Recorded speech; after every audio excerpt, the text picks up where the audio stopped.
بسم اللہ الرحمن الرحیم۔ شفا ہیلتھ اینڈ کیئر چینل میں خوش آمدید۔ امید کرتا ہوں کہ تمام دوست احباب خیریت سے ہوں گے اور دعا کرتا ہوں کہ اللہ رب العزت ہم سب کی حفاظت فرمائے۔ دوستو، آج کی ویڈیو میں آپ کو خلنجان جو کہ ایک جڑی بوٹی ہے، اس کے فوائد اور اس کے نقصانات کے بارے میں بتانے والا ہوں۔ سکرین پر جو آپ کو جڑی بوٹی نظر آ رہی ہے، اس کا نام ہے خلنجان۔ اللہ پاک نے اس کے اندر بے شمار فوائد بھی رکھے ہیں، اور اگر اس کا صحیح طریقے سے استعمال نہ کیا جائے تو یہ اس کے نقصانات بھی ہو سکتے ہیں۔ خلنجان صدیوں سے یونانی طب میں، آیورویدک میں اور چینی طب میں استعمال ہوئی ہے۔ خلنجان کے اندر اللہ رب العزت نے بے شمار فوائد رکھے ہیں۔ یہ انفیکشن کے علاج کے لیے بھی بہترین ہے، سوزش کو کم کرتی ہے، مردوں کے سپرم کی بڑھوتری اور یہاں تک کہ مختلف قسم کے کینسر کے لیے بھی بے حد مفید مانی جاتی ہے۔ اس کو اور بہت سے ناموں سے بھی جانا جاتا ہے، مثلا انگریزی میں الپینیا گلنجا کے نام سے یہ جانی جاتی ہے، سنسکرت میں کلنجن کے نام سے یہ پہچانی جاتی ہے۔ اس کا پودا 2 میٹر تک لمبائی میں ہوتا ہے، پتے 1 سے 2 فٹ تک لمبے ہوتے ہیں، 4 انچ چوڑا ہوتا ہے۔ دوستو، یہ جڑی بوٹی مشرقی پاکستان، جنوبی ہند اور بنگال میں پائی جاتی ہے۔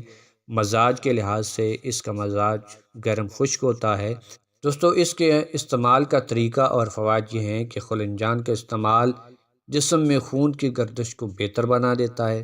خلنجان آئرن، سوڈیم، وٹامن اے اور سی کا ایک بھرپور ذریعہ ہوتا ہے۔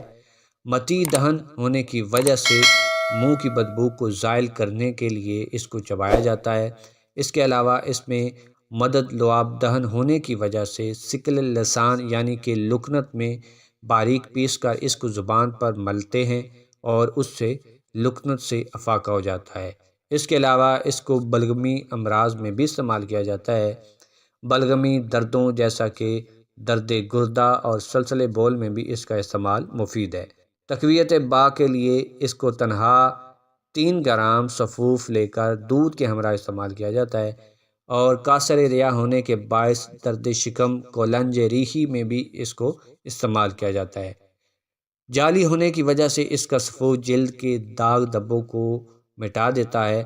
اس کے علاوہ بوڑھوں کی کھانسی جو عموماً ہر وقت رہتی ہے، منہ میں اس کو رکھتے ہیں یا اس کے سفوف کے ساتھ گڑ شامل کر کے بیر جتنی گولیاں بنا دیتے ہیں اور اسے چوسنے سے کھانسی کو آرام آ جاتا ہے۔ اس کے علاوہ خلنجان کی جڑ کو باریک پیس کر شہد اور ادرک کے رس میں ملا کر پینا کھانسی، نزلہ، زکام، عرق النساء اور دیگر ریاحی امراض میں بھی مفید مانا جاتا ہے۔ مکوی باء و مسکن ہونے کی وجہ سے تقویت باء کی معجونوں اور سفوفات میں خلنجان کا استعمال نہایت ہی مفید ثابت رہا ہے۔ عملے تنفس کی شکایتوں میں بالخصوص بچوں کے لیے اس کا استعمال مفید ہے۔ بچوں کی کالی کھانسی میں خلنجان پیس کر شہد میں ملا کر بطور لعوق چٹانا مفید ہے۔ خلنجان اور ملٹھی پیس کر شہد کے ساتھ چٹانے سے سینے کے تمام امراض کو فائدہ حاصل ہوتا ہے۔ گانے والے اور زیادہ بولنے والے لوگوں کو اس کی جڑ چوسنا مفید ہے، کیونکہ یہ آواز کو صاف کرتا ہے۔ اس کی روزانہ کی مقدار 1 سے 3 گرام ہے۔ احتیاط کے طور پر حاملہ خواتین اور دودھ پلانے والی مائیں معالج سے مشورہ کیے بغیر اسے ہرگز استعمال نہ کریں۔ تو یہ تھی آج کی ویڈیو جس میں نے آپ کو خلنجان کے فوائد کے بارے میں بتایا ہے۔ انشاءاللہ اس کو استعمال کریں، آپ کو اللہ تعالیٰ کے کرم سے بہت سے فوائد حاصل ہوں گے۔ ملتے ہیں اگلی ویڈیو میں، تب تک کے لیے اللہ حافظ۔